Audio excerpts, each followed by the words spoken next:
હવે વિદ્યાર્થી મિત્રો આપણે જોઈએ સુરેખ આયોજન પ્રકરણ નંબર 12. હવે આ સુરેખ આયોજન શું છે એની માહિતી મેળવીએ. ધારો કે એક દુકાનદાર છે, હવે એની પાસે 50,000 રૂપિયા છે. હવે 50,000 રૂપિયાની એને એવી ગોઠવણ કરવી છે કે એનું એક ગોડાઉન છે કે જેમાં એ લગભગ 50 વસ્તુઓ સમાઈ શકે એટલી જગ્યા છે. એને ટેબલ અને ખુરશી ખરીદવા છે. તો કેટલાનું ટેબલ અને કેટલાનું ખુરશી ખરીદે કે તેનો મહત્તમ નફો મળે. અને ધારો કે એમ કે ટેબલની કિંમત 2500 રૂપિયા છે અને ખુરશીની કિંમત 300 રૂપિયા છે. તો એનો હેતુ શું હોય કે હું એટલા પ્રમાણમાં ટેબલ અને ખુરશી ખરીદું કે જેથી એના ગોડાઉનમાં પણ સમાય અને જે 50,000 રૂપિયા છે એની પાસે એનો યોગ્ય ઉપયોગ કરી શકે અને મહત્તમ નફો મેળવી શકે. હવે સપોઝ એ x ને ખબર નથી એને કેટલા ખરીદવા, તો એને આયોજન કર્યું કે x ને સપોઝ ટેબલ ખરીદ્યા, y ને ખુરશી ખરીદે છે. બરાબર, સપોઝ એને x ને ટેબલ ખરીદ્યા અને y ને ખુરશી ખરીદી. હવે નંગ એ વસ્તુ છે એટલે કે અરેન્જમેન્ટમાં ના હોય એવું પણ બને કે એની કેપેસિટી 50 વસ્તુ સમાય એવી છે, તો મે બી પોસિબલ છે કે એક ટેબલ ના ખરીદે બધી ખુરશી ખરીદે. એવું પણ પોસિબલ છે કે એક પણ ખુરશી ના ખરીદે બધા ટેબલ ખરીદી શકે કે જેથી એને મહત્તમ નફો બેસે એવું એ કામ કરે. બરાબર, તો નંગ વસ્તુ છે એટલે આ x > 0 હોવો જોઈએ, y > 0 હોવો જોઈએ. એ આના ઉપરથી નક્કી થાય. હવે એ બંને વસ્તુ એટલા પ્રમાણમાં ખરીદે છે કે એ જે બંનેનો સરવાળો છે ને 50 અથવા 50 થી ઓછો, કારણ કે એના ગોડાઉનની કેપેસિટી 50 નંગ વસ્તુ મૂકી શકાય એટલી છે. તો એ બંનેનો સરવાળો 50 અથવા 50 થી ઓછો થાય એવા પ્રમાણમાં એ ખરીદશે. હું એમ કહું કે ધારો કે એક ટેબલની કિંમત 2500 રૂપિયા છે, તો x નંગ ટેબલની કિંમત કેટલી થાય? 2500x. એક નંગ ખુરશીની એક નંગ ખુરશીની કિંમત 300 રૂપિયા છે. જો y નંગ ખુરશી ખરીદે તો એ 300y ની કિંમત થાય અને એને 50,000 રૂપિયામાં આ બધું એરેન્જમેન્ટ કરવાનું છે. કાં તો 50,000 રૂપિયા વાપરી કાઢે અથવા 50,000 માં થોડાક રૂપિયામાંથી જ આ બધી વસ્તુઓ આ પ્રમાણમાં ખરીદે. બરોબર, આટલું એને કરવાનું છે. હવે એને ધારો કે એક ટેબલ વેચે તો એને સપોઝ એનો જે નફો છે ને એક ટેબલ વેચવાથી સપોઝ એને નફો 200 રૂપિયા થાય છે. અને એક નંગ જો ખુરશી વેચે ને, ખુરશીની કિંમત 300 રૂપિયા છે અને એક નંગ ખુરશી વેચે સપોઝ તો એનો નફો એમ કહે છે કે 50 રૂપિયા છે. તો સપોઝ એને x નંગ ટેબલ વેચ્યા હોય તો 200x, y નંગ ખુરશી વેચી હોય તો 50y. આ નફાનું વિધેય બને. આ શું બનશે? નફાનું વિધેય. હવે આ નફાનું વિધેય એટલે આ એને નફો મહત્તમ મેળવવો છે એટલે આ વિધેયની કિંમત z ની કિંમત એ મહત્તમ આવે એવો એનો ટાર્ગેટ હોય. એવા પ્રમાણમાં x અને y ખરીદે કે જેથી એને મહત્તમ નફો બેસે. બરાબર, મહત્તમ નફો બેસે. હવે આ જે છે એની મર્યાદા છે કે એની કેપેસિટી 50 વસ્તુ સમાય એટલી જ છે, તેમનો સરવાળો લેશો એકડો 50 હોવો જોઈએ અને એને 50,000 રૂપિયા જેની પાસે છે તો એવું એરેન્જમેન્ટ કરશે કે એમાંથી એટલા નંગ ટેબલ ખરીદશે ને એટલા નંગ ખુરશી ખરીદશે કે જેથી એ 50,000 ની એરેન્જમેન્ટ કરી શકે. એટલે એક નંગ ટેબલની કિંમત ધારો કે 2500 રૂપિયા છે ને x નંગ સપોઝ ટેબલ ખરીદે છે તો એને 2500x રૂપિયા રોકાણ કરવું પડે. y નંગ ખુરશી છે ને ખુરશીની કિંમત 300 રૂપિયા છે તો એનું રોકાણ કેટલું કરવું પડે? 300y. તો આ 300 આ બંનેનો સરવાળો કાં તો = 50,000 હોવો જોઈએ અથવા 50,000 થી ઓછો હોવો જોઈએ. આ એનું એરેન્જમેન્ટ આ રીતે એને પૈસા અને જે એની જગ્યા છે કેપેસિટી એ પ્રમાણે એ ટેબલ અને ખુરશી ખરીદે. અને ત્રીજું એ વસ્તુ પણ ધ્યાનમાં રાખશે કે એનો મહત્તમ નફો મળે. આ નફાનો વિધેય છે. એટલે આ તમે જે ધારો કે કોઈ વસ્તુ તમને રકમ સ્વરૂપે આપી હોય એ રકમને તમે ગાણિતિક સ્વરૂપમાં આ રીતે ઢાળો છો અને આનો એવો xy શોધો કે આ અસમતાઓનું પાલન કરે અને એ xy માટે આ z મહત્તમ બને. એ એનો ટાર્ગેટ આ નફાનો વિધેય છે. આ નફાનો વિધેય છે. આ એને આપણે કહીશું ગણિતમાં હેતુલક્ષી વિધેય. આને કહીશું હેતુલક્ષી વિધેય. અને આ બધી છે એની મર્યાદાઓ છે. આ મર્યાદાઓને ધ્યાનમાં રાખીને આ હેતુલક્ષી વિધેયની અને કિંમત શોધવાની રહેશે. કાં તો કોઈ વખતે ખોટનું વિધેય હોય તો એ ન્યૂનતમ કિંમત શોધવાની હોય, નફાનું વિધેય હોય તો એની મહત્તમ કિંમત શોધવાની હોય. બરોબર? એટલે આ હેતુલક્ષી વિધેય આ બનશે, મર્યાદાઓ આની આ છે.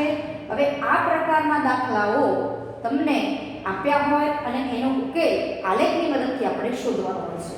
ઘણી વખત શું કરે, રકમ આપી હોય એમાંથી તમારે આ ગાણિતિક સ્વરૂપમાં ફેરવવાનું હોય, પછી આલેખ દોરી અને આ જે વિધેય છે એની મહત્તમ કિંમત પૂછી હોય તો મહત્તમ કાઢવાની રહે, ન્યૂનતમ કિંમત પૂછી હોય તો ન્યૂનતમ કાઢવાની રહે અને એ રીતે કામ કરવાનું હોય છે. બરોબર? આપણે કેટલા સ્વાધ્યાય 12.1 માં પણ દાખલા છે અને ઉદાહરણના પણ આમાં દાખલા છે જેની આપણે આજ વાત કરીએ. તમને 12.1 માં આ પ્રકારનું સુરેખ આયોજન એટલે કે ગાણિતિક સ્વરૂપે તૈયાર આપેલું છે અને એને ખાલી આલેખથી છેડ કે જે હેતુલક્ષી વિધેય આપ્યું છે એની મહત્તમ કે ન્યૂનતમ કિંમત શોધવાની પૂછી છે. અને આગળના ઉદાહરણો પણ તમે જોજો અને આપણે આજે સ્વાધ્યાય 12.1 ની કેટલીક વાત કરવાની છે. અને બીજી વસ્તુ પણ સમજી લઈએ, કોઈ પણ વિધેયની મહત્તમ કિંમત શોધવાની હોય કે ન્યૂનતમ કિંમત શોધવાની, બેમાંથી એક પૂછી શકે અને આને કહેવાય છે ઇષ્ટતમ મૂલ્ય. ઇષ્ટતમ મૂલ્ય, જો કોઈ પણ વિધેયનું ઇષ્ટતમ મૂલ્ય આ રીતે શોધાય છે. મહત્તમ કિંમત અથવા ન્યૂનતમ કિંમત બેમાંથી એક કિંમત જો શોધવાની પૂછી હોય ને તો બેમાંથી ગમે તે એક પૂછી શકે તો ઇષ્ટતમપણાનો દાખલો કે ઇષ્ટતમ મૂલ્ય કહેવામાં આવે છે. હવે આ મૂલ્ય કઈ રીતે શોધવું એની વાત કરીએ. બરાબર? હવે એ આલેખાત્મક રજૂઆતથી તમે x ને y શોધી શકો છો. સ્વાધ્યાય 12.1 એટલે તમને વધુ ક્લિયર દાખલા, આનો પોઈન્ટ ઓફ વ્યૂ કયો છે એ તમને વધુ ક્લિયર દાખલાથી થશે. 12.1 માં પહેલો દાખલો છે x + y ≤ 4, x ≥ 0, y ≥ 0. આ શરતોને આધીન z = 3x + 4y નું મહત્તમ મૂલ્ય શોધો એટલે કે મહત્તમ કિંમત આની મને શોધવાની પૂછી છે. હવે મારે એવા x y શોધવાના કે મર્યાદાઓનું પાલન કરે અને z મારો મહત્તમ બને. z આપણો મહત્તમ બને. હવે પહેલા આપણે આ x + y = 4 વાળી રેખા નક્કી કરી લઈએ. x + y = 4 વાળી રેખા દોરી. બરાબર? પછી એનો <4 વાળો ભાગ નક્કી કરવાનો. બીજી શરત એ પણ આપી છે કે x + y = 4 થાય ખરા, પણ તમારે x ને y કેવા લેવાના છે? ધન લેવાના છે અને = 0 પણ થાય. x 0 લો તો y 4 ને y 0 લો તો x 4. હવે તમારે એક બિંદુ તો આવું લેવાનું કે જેથી ખબર પડે કે આ રેખા x અક્ષને કયા બિંદુમાં છેદે અને y અક્ષને કયા બિંદુમાં એ રેખા છેદશે એવું ક્લિયર થાય. ઓકે? હવે અહીંયા ધારો કે હું x 2 લઉં તો મારો y પણ રેખા. હવે અહીંયા x + y = 4 વાળી રેખા તો આપણે બિંદુઓ દ્વારા નક્કી કરી દઈશું અને x + y <4 વાળો ભાગ પણ આપણે એમાંથી જે આલેખ દોરીશું એમાંથી નક્કી કરશું. પછી આના મહત્તમ કિંમતની વાત થાય. પહેલા અહીંયા જોઈએ આ આપણો આલેખ, આ x અક્ષ, આ y અક્ષ, અહીંયા 1 આ 2 જો અને બિંદુઓનું આયોજન પણ તમારે એ રીતે કરવાનું કે જે તમે બિંદુઓ લીધા છે અને એ x અક્ષ પર મેક્સિમમ કેટલા સુધી જાઓ છો અને y અક્ષ પર કેટલા સુધી જાઓ છો.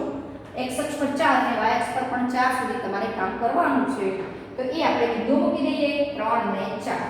એ જ રીતે અહીંયા તમે જ્યારે આ વસ્તુ તમે તમારી નોટમાં દોરો તો પેન્સિલનો યુઝ કરવાના છો તો તમે એનો સ્કેલ માપ પણ યુઝ કરશો કે 1 સેન્ટીમીટર બરાબર 10 એકમ લીધું છે એ તમારે સ્કેલ માપ પણ લખી દેવાનું.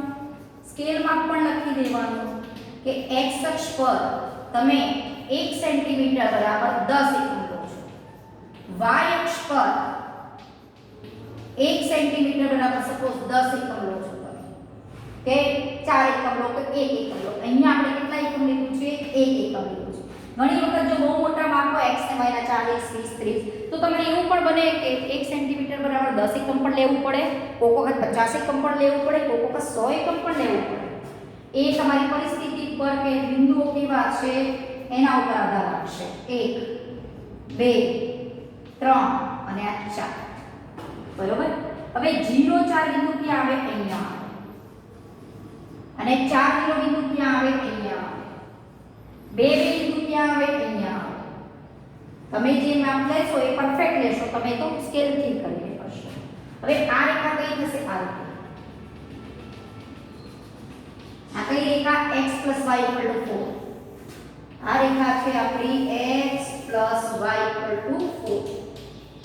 બરાબર. આ રેખા આપણે દોરી દીધી. સપોઝ તમને કોક વખતે અસમતામાં આવું પણ હોય, ઇક્વલ ટુ ના હોય, ખાલી લેસ ધેન હોય, તો તમારે શું કરવાનું? ડોટેડ લાઈન બનાવવાની. એનો મતલબ કે આ રેખા પર જે બિંદુઓ છે એને ધ્યાનમાં લેવાના નથી. હવે મારે જોઈએ છે x y લેસ ધેન 4 વાળો ભાગ. આ રેખા બે અંતર લેવાય, ઉપરનો અને નીચેનો. બરોબર. હવે અહીંયા નીચેના અંતરમાં જો વાત કરીએ તો 1 1 બિંદુ અહીંયા મૂકી જો 1 1 1 + 1 2 લેસ ધેન 4 એનું સમાધાન કરે છે. કોઈ પણ બિંદુ નીચેના અંતરનું ગમે તે બિંદુ મૂકી શકો. સપોઝ 0 0 મૂકો છો તો પણ 0 + 0 0 લેસ ધેન 4 એનું સમાધાન કરે છે. એટલે આ રેખાના ઉપરનો ભાગ નહીં આવે, આ ભાગ આવશે. એમાંય પાછો x ધન અને y ધન, x વાળો ઋણ વાળો ભાગ નહીં અને y ઋણ વાળો ભાગ નહીં. એટલે ફક્ત તમારો આટલો ભાગ આવશે.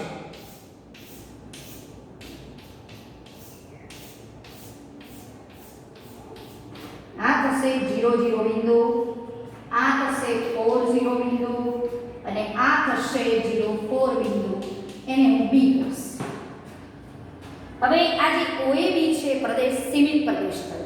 તમને અહીંયા તો ધારો કે એક જ અસમતા આપી હોય, ઘણી વખત બે અસમતા આપે, 3 આપે, 4 આપે, તો એની બધી રેખાઓ દોરવાની અને જે ભાગ પૂછ્યો છે એ ભાગ નક્કી કરવાનો. અને શક્ય ઉકેલ એટલે શું? બધી જ અસમતાઓનું પાલન કરે, એટલે કે બધાના છેદમાં હોય એવો શક્ય ઉકેલનો ભાગ થશે. બરાબર. આનો ભાગ નીચેનો ભાગ. હવે અહીંયા જોઈએ તો અહીંયા શિરોબિંદુ કયા મળે? 0 0 4 0 અને 0 4. તો એ વખતે મારે આ જે હેતુલક્ષી વિધેય છે એની મહત્તમ કિંમત શોધવી છે. હવે એ શિરોબિંદુ જોઈએ. શિરોબિંદુ z બરાબર 3x + 4. શિરોબિંદુ કયા છે તે માટે આપણે વિધેય હેતુલક્ષીની કિંમત શોધવાની છે. એક શિરોબિંદુ છે આપણું 0 0 અને આ છે 0 4. બરાબર. આ આપણા બિંદુઓ છે. શિરોબિંદુઓ એટલે એવા બિંદુઓ કે જ્યાંથી તમારો પ્રદેશ અલગ પડતો હોય, જ્યાંથી તમારો પ્રદેશ અલગ પડતો હોય. હવે હું અહીંયા x ને y 0 મૂકું તો z વાળો 0 થાય. x બરાબર 4 મૂકું એટલે 12 અને આ 0. પછી x 0 મૂકું અને y 4 મૂકું એટલે 16. તો આમાં z ની મહત્તમ કિંમત કેટલી મળી? 16 થઈ. આ મહત્તમ કિંમત અને આ કહેવાશે એની ન્યૂનતમ કિંમત. એક આવો કોઠો બનાવી દેવાનો અને પછી લખવાનું કે 0 4 આગળ z ની મહત્તમ કિંમત 16 થાય. બરાબર. 16 થાય. 0 4 આગળ z ની મહત્તમ કિંમત 16 થાય, જે આપણે લખ્યું છે. હવે આમાંથી આપણે એક વસ્તુ નક્કી કરી કે વિધેયની મહત્તમ કિંમત કેટલી થાય? 16 થાય એ આપણે નક્કી કર્યું. એ છેલ્લે લખી દેવાનું. હવે આ જ ટાઈપનો દાખલો છે આપણો દાખલા નંબર 2. દાખલા નંબર 2 જોઈએ. ને શક્ય ઉકેલનો પ્રદેશ કેવો હતો? સીમિત હતો. એ પણ એક વસ્તુ લખી દેવાની. અહીં શક્ય ઉકેલનો પ્રદેશ બાઉન્ડેડ છે. અહીંયા છે, આટલો જ ભાગ છે.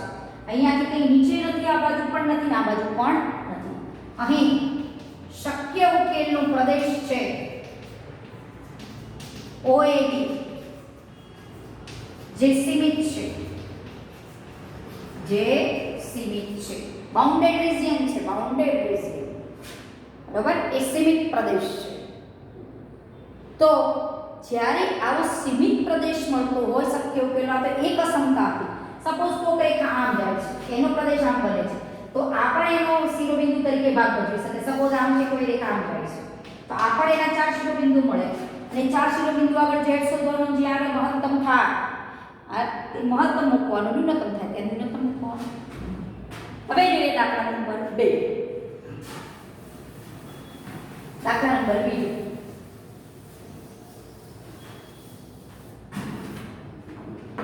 બીજા દાખલામાં આપણી પાસે છે x + 2y ≤ 8, 3x + 2y ≤ 12, x ≥ 0, y ≥ 0 નીચેની શરતોને આધીન આ વિધેયનું ન્યૂનતમ મૂલ્ય શોધો. આનું ન્યૂનતમ કિંમત અથવા તો મૂલ્ય શોધવાનું પૂછ્યું છે આ બે શરતોને આધીન. બરોબર, તો પહેલા આપણે x + 2y = 8 નો આલેખ દોરી દઈએ. રેખા મળશે x + 2y = 8. બીજો છે 3x + 2y = 12. હવે x અને y, x 0, y 4, y 0, x 8. x suppose હું 2 લઉં તો 2 સામે જાય 8 - 2 એટલે 6. 2y = 6 એટલે y 3 મળે. થોડા બિંદુ નક્કી કરવાના. એક વખત x ને y 0 તો લેવાનો જ એટલે ખબર પડે કે રેખા x અક્ષને ક્યાં છેદશે અને y અક્ષને ક્યાં છેદશે. y 0, x 0 લો છો તો y 6, y 0 લો છો તો x 3, y 0 લો છો તો x 4 થશે, તમારું 4. પછી તમે અહીંયા x અને y ની કિંમતો અલગ અલગ માટે કામ કરો છો તો કોઈ બીજી કિંમત ધન પછી ધન લેવાની છે, ઋણ પણ લેવાની નથી. સપોઝ હું અહીંયા એ y તરીકે 1 લઉં તો 12 - 2 એટલે તો 10 થાય. 3x = 10/3 એવો અપૂર્ણાંકવાળો બિંદુ મળે. હવે તમારે y ની કિંમત એવી સિલેક્ટ કરો કે જેથી આ બંને પણ આપણે આનાથી કામ ચાલી જશે, બધું બિંદુ લેવાની જરૂર નથી. સપોઝ હું 2 લઉં તો થઈ જશે. જો 2 લો, x = 2 લો તો આ 6 થશે. સામે જાય 12 - 4 = 6. 2y = 6 તો y = 3 એટલે આ બિંદુ મળે છે. અને બીજી વસ્તુ નોટ કરવા બાબત એ છે કે બંને અસમતાઓનું છેદબિંદુ 2 3 છે અને બંને રેખાઓનું છેદબિંદુ શોધો ને તો એ 2 3 જ મળે. બંને રેખાઓનું છેદબિંદુ શોધીને જોશો ને તો 2 3 જ મળશે. ધારો કે આ આપણી એક રેખા છે, આ એક બીજી રેખા છે. હવે આમાંથી તમે માઈનસ કરો તો શું થશે? 2x = 4 તો x = 2. x = 2 મૂકો એટલે y તમને 3 જ મળે. તો આ બે રેખાઓનું છેદબિંદુ x = 2 અને y = 3. તો આનું છેદબિંદુ આ બે રેખાઓનું 2 3 છે. બરાબર, અને પછી નક્કી કરીશું કે કયા શિરોબિંદુ થાય છે અને એની z ની ન્યૂનતમ કિંમત કેટલી.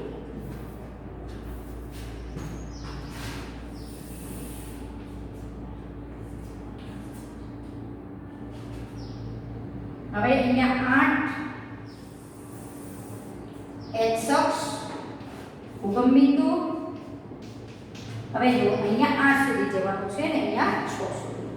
તો તમે અહીંયા 8 ની એલિમેન્ટ કરી દેવાની 1 2 3 4 5 6 7 ને 8 અને અહીંયા 6 સુધી 1 2 3 4 5 અને 6 0 4 1 2 3 4 5 ને 6 પછી 1 2 3 4 5 6 7 ને 8 0 4 બિંદુ એટલે અહીંયા આવે 8 0 એટલે અહીંયા આવે 2 3 બિંદુ એટલે અહીંયા આવે.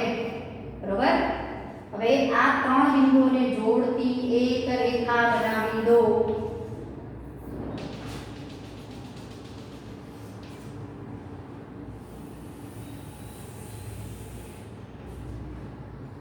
આ રેખા થશે આપણી x + 2y = 8. પછી એક આ રેખા બનાવીએ x 0 y 6, અહીંયા 0 6 4 0 બિંદુ અને 2 3 બિંદુ. બરાબર, આ 2 અને 3. તો આ બિંદુઓને જોડતી પણ એક રેખા બનાવી દઈએ. હવે આ રેખા જે છે આપણી આ રેખા બનશે 3x + 2y = 12. બરાબર, આ બે રેખાઓ આપણે દોરી દીધી. બંનેનું છેદબિંદુ કયું છે? આ 2 3 છે એ પણ નક્કી કરી દીધું. આ 0 6 છે, આ 0 4 છે, આ 0 0 છે અને આ 4 0 છે અને આ 8 0 છે. મૂકી દીધા બિંદુઓ, રેખાઓ પર દોરી દીધી. હવે વાત કરીએ કે x + 2y = 8 એને લેસ ધેન વાળો ભાગ કયો? તો આ એક રેખા છે, એની ઉપરનું વર્તુળ અને તો તમે નીચેના અંતરમાંથી કોઈ પણ બિંદુ મૂકી જુઓ તો આ અસમતાનું સમાધાન કરશે, એટલે આ નીચેનો ભાગ આવશે. પછી આ એક રેખા છે, એનું આ પણ એક ઉપરનું અંતર પડ્યું, આ રેખાનું નીચેનું અંતર. તો આ રેખાના નીચેના અંતરમાંથી કોઈ એક બિંદુ મૂકો તો પણ એ સમાધાન કરશે. તો બંનેના છેદમાં આવે શક્ય ઉકેલનો ભાગ આટલો જ બનશે. આને આપણે કહીએ A, આ B અને C. શક્ય ઉકેલનો પ્રદેશ એ સીમિત બને છે OA BC અને એ શિરોબિંદુઓ નક્કી કરી અને Z ની ન્યૂનતમ કિંમત કયા શિરોબિંદુ આગળ મળે છે એ જોઈ લઈએ. એ શિરોબિંદુ નક્કી કરો, શિરોબિંદુ, અને Z બરાબર છે -3x + 4y. હવે 0 0 0 4 4 0 2 3, બરાબર. આ 4 શિરોબિંદુઓ બન્યા. અહીંયા OABC શક્ય ઉકેલનો સીમિત પ્રદેશ છે, બરાબર. બાઉન્ડેડ રીજન કહેવાય, સીમિત પ્રદેશ છે. હવે એ શિરોબિંદુ આગળ આપણે z ની કિંમત શોધી કાઢીએ.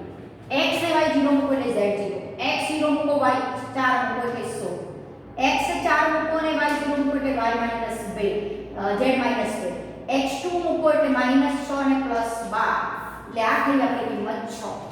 તો આમાંથી ન્યૂનતમ કિંમત કેટલી? -12. એ આપણી ન્યૂનતમ કિંમત છે. આ આપણી ન્યૂનતમ કિંમત, બરાબર. આ આપણી ન્યૂનતમ કિંમત છે. કયા બિંદુ આગળ ન્યૂનતમ મળી? 40 આગળ. 40 આગળ z ની ન્યૂનતમ કિંમત -12 મળે છે. એટલે x ને y તમારા કયા થયા? 40. હવે અહીંયા તમે 4 ને 0 મૂકો તોય આ સમતાનું પાલન કરશે અને બીજી અસમતામાં મૂકો તોય પાલન કરશે. એટલે આ આપણો જવાબ અહીંયા ન્યૂનતમ કિંમત માટે બનશે, બરાબર. હવે આગળના દાખલા આપણે પછી જોઈએ.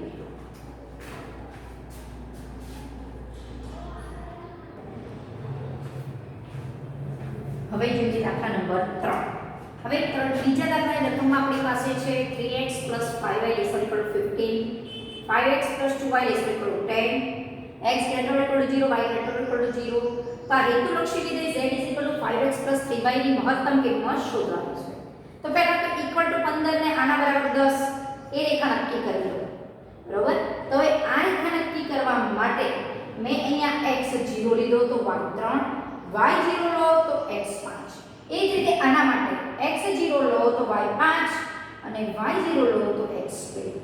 અને x સપોઝ હું 1 લઉં છું તો અહીંયા શું થાય? જો આ 1 લો તો 10 - 5 એટલે 5, 2y = 5, y = 5/2. હવે આ રેખા બિંદુ નક્કી કર્યા પછી બધા બિંદુ આપણે અહીંયા મૂક્યા છે. એક 0 3 બિંદુ અને એક 5 0 બિંદુ. આ 5 0 કહેવાય, 5 0 કહેવાય. આ બે બિંદુઓને જોડતી આપણે એક રેખા દોરી છે અને એ રેખાને નામ આપ્યું છે 3x + 5y = 15. બીજી રેખા આપણે અહીંયા દોરી છે, 0 5 બિંદુ મૂક્યું છે, 2 0 અને એક અહીંયાથી તમે જોઈ શકો છો કે 1 હોય તો 2.5 અહીંયા લગભગ આવી જ જાય છે આ રેખા ઉપર 1 અને 2.5. હવે આ બધા બિંદુઓ દ્વારા એક બીજી રેખા નક્કી કરી છે 3x + 2y = 10, sorry 5x + 2y = 10. હવે આ બંને રેખાઓ એક બિંદુએ છેદે તો છે. હવે એ બિંદુ શોધવા આપણે કર્યું શું કે આ બે રેખાના જે સમીકરણ હતા એમાંથી આપણે x અને y શોધી કાઢ્યા. આ રેખાના સમીકરણને મેં 5 વડે ગુણ્યું, આ રેખાના સમીકરણને મેં 3 વડે ગુણ્યું. એટલે આપણને અહીંયા y ની કિંમત મળી 45/19. એ y ની કિંમત તમે ગમે તે એક સમીકરણમાં મૂકો તો x ની કિંમત મળે છે તમને 20/19. એટલે આપણે એક છેદ બિંદુ નક્કી થઈ ગયું કે આપણે એ બે રેખાઓ કયા બિંદુએ છેદે છે? 20/19 અને 45/19. આ બિંદુએ આ બે રેખાઓ એકબીજાને છેદે છે, એટલે છેદ બિંદુ પણ નક્કી થઈ ગયું. હવે આ જોઈએ 3x + 5y < 15. હવે આ છે 3x + 5y = 15 નો આ રેખાનો આ ઉપરનો વર્ગ અને આ રેખાનો નીચેનો વર્ગ. મારે <15 વાળો ભાગ જોઈએ છે. તમે x ને y 0 0 મૂકો તો આ રેખાના સમીકરણનું સમાધાન કરે છે. કારણ કે આ રેખાના નીચેના અંતરનો એક બિંદુ છે 0 0. મૂકી જુઓ સમાધાન કરે છે. એટલે આ રેખાનો પણ તમારો નીચેનો ભાગ આવશે. પછી એક આ રેખા છે 5x + 2y = 10. હવે એમાં 5x + 2y < 10 વાળો ભાગ નક્કી કરવો છે. હવે આ રેખાના પણ બે અંતર પડ્યા, ઉપરનું અને નીચે, બરોબર, ઉપરનું અને નીચેનું અંતર પડ્યું. હવે આમાં તમે અહીંયા એક બિંદુ 0 0 મૂકો, સમાધાન કરે છે એટલે આ નીચેનું અંતરનું એક બિંદુ આવશે, આ ભાગ નીચેનો આવશે. તો બંને જે રેખાઓનો શક્ય ઉકેલનો પ્રદેશ કયો બનશે કે જે બંનેનું સમાધાન કરે છે, આ તમારો પ્રદેશ બનશે. હવે આને કહીશું OABC, જે શક્ય ઉકેલનો પ્રદેશ છે, જે સીમિત છે. લખી દેવાનું કે અહીં OABC શક્ય ઉકેલનો સીમિત પ્રદેશ છે. હવે જ્યાંથી પ્રદેશ સીમિત થાય છે તે જ્યાંથી ડાયવર્ટ થતો હોય પ્રદેશ, ધારો કે અહીંયાથી ડાયવર્ટ થાય છે, અહીંયાથી આ બિંદુ તરફ નીચેનો ભાગ, તો એ તમે શિરોબિંદુ તરીકે લેવાનું હોય. તો અહીંયાથી તમને આ જે સીમિત પ્રદેશ છે એના શક્ય 4 શિરોબિંદુ મળે છે, 0 0 2 0 0 3 ને આ બિંદુ. હવે એ બધા ચારે ચાર બિંદુઓ તમારે z માં મૂકવાના, બરાબર. z માં મેં મૂક્યા, x ને y તરીકે તમે 0 મૂકો, x2 અને y 0 મૂકો, x0 અને y3 મૂકો, અને આ બિંદુઓ તમે મૂકો તો તમને આ z ની કિંમત આવી મળે છે.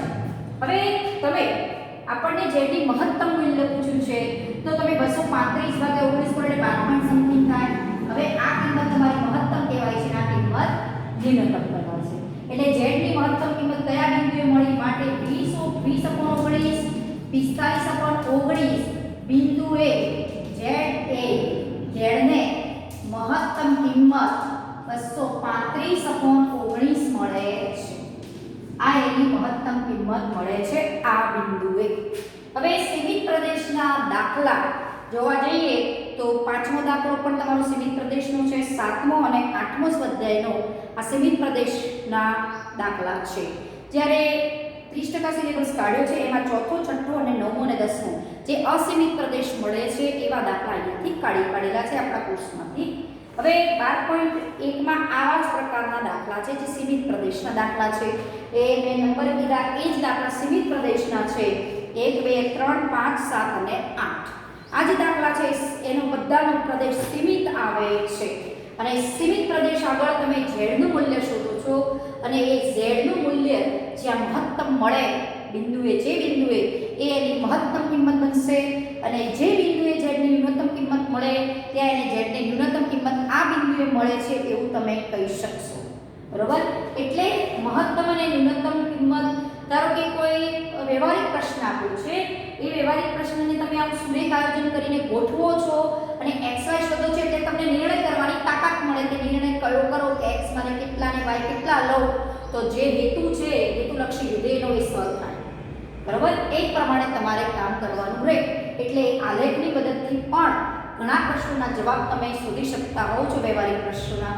સાથે 12.12 માં આ જ ટાઈપના દાખલા છે કે એક રકમ સ્વરૂપ મોટી રકમ આપી હોય તેનું તમારે સુરેખ આયોજન એટલે કે આવું ગાણિતિક સ્વરૂપમાં તમારે એનું આયોજન કરવાનું હોય છે, પછી ગ્રાફ દોરવાનો હોય અને ગ્રાફ ઉપરથી નિર્ણય કરવાનો હોય કે હા હેતુલક્ષી વિધેયની મહત્તમ કિંમત કેટલી અને ન્યૂનતમ કિંમત કેટલી, અથવા કેટલાક વિધેયો એવા પણ છે કે જેને મહત્તમ કે ન્યૂનતમ મૂલ્ય હોતું નથી. સપોઝ ધારો કે આ જે કોઈ રેખા છે, આવો ગ્રાફ હોય, આ વિચારો સપોઝ આ રેખા છે, આ રેખાનો આ ભાગ આવે, બીજી કોઈ રેખા છે, આ રેખા છે, એનો નીચલો ભાગ આવે, તો બંનેનો શક્ય ઉકેલ ક્યાં? બંનેનો સામાન્ય પ્રદેશ મળતો જ નથી, એટલે શક્ય ઉકેલનો પ્રદેશ phi છે મળતો જ નથી. તો એના માટે તમે આવા વિધેયનો જો ગ્રાફ આવતો હોય તો z ની મહત્તમ કે ન્યૂનતમ મૂલ્ય મળતો નથી એમ કહી શકો, કોન્ટ્રાડિક્શન. કોક રેખા માટે આ ભાગ મળતો હોય, ધારો કે આમાં જ કીધું હોય કે આ greater than or equal to 15, આમાં કીધું એટલે સોરી ઇક્વલ ટુ 15, પણ આ તો એક બિંદુ છે કે જ્યાં મળે છે, એટલે આવા ગ્રાફ માટે નહીં વાત થાય, આવા ગ્રાફ માટે વાત તમે કરી શકશો.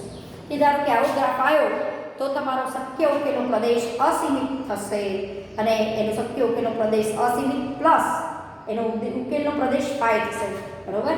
ઘણામાં એવું નહીં આવે કે બધો શક્ય ઉકેલનો પ્રદેશ અસીમિત હોય, પણ એના છેદબિંદુ અસંખ્ય હોય, બંને રેખાઓના છેદબિંદુ. ધારો કે આ રેખા માટે પણ ઉપરનો ભાગ આવતો હોય, આ રેખા માટે તો શક્ય ઉકેલનો પ્રદેશ અસીમિત બને, પણ ઘણી વખત એવું બને કે આવો ભાગ આવતો હોય ત્યારે તો એનો z ની મહત્તમ કે ન્યૂનતમ કિંમત ન જ મળે, પણ જ્યારે અસીમિત ભાગ આવતો હોય, ધારો કે આ રેખાનો ઉપરનો ભાગ, આ રેખાનો ઉપરનો ભાગ, એટલે આવો જો અસીમિત પ્રદેશ બનતો હોય શક્ય ઉકેલનો, તો એ વખતે મે બી પોસિબલ છે કે એની ન્યૂનતમ કિંમત મળે પણ ખરી, ન પણ મળે, અથવા તો મહત્તમ કિંમત મળે પણ ખરી અને ન પણ મળે. એ ટાઈપના દાખલા પ્રેક્ટિસ ટકા સિલેબસમાં કાઢેલા છે. બરાબર. આગળ આપણે તમે આના આધારે જે તમારો આપણે બીજા કેટલાક દાખલા છે એના ગ્રાફ બનાવીશું અને એની ચર્ચા કરીશું. આગળ બીજા દાખલા જોઈએ.